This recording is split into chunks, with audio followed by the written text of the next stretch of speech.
আসসালামু আলাইকুম সুপ্রিয় দেশবাসী, আপনারা প্রবাসী সাংবাদিক ইলিয়াস হোসেনের এবং বীর উত্তম মেজর ডালিমের যে সাক্ষাৎকারটি সেখানে কি লক্ষ্য করেছেন? 1971 সালের পর মুক্তিযোদ্ধারাই সবচেয়ে বেশি নিপীড়নের শিকার হয়েছিল।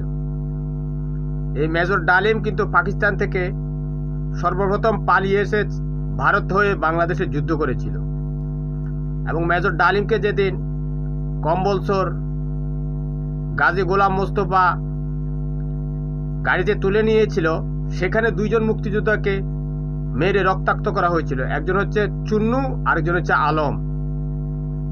আপনারা হয়তো জেনে থাকবেন, শেখ মুজিবের সময়ে যেটা 1969 সালে নিউক্লিয়াস তৈরি হয়েছিল বাংলাদেশ স্বাধীন করার জন্য, সিরাজ শিকদার, তাকেও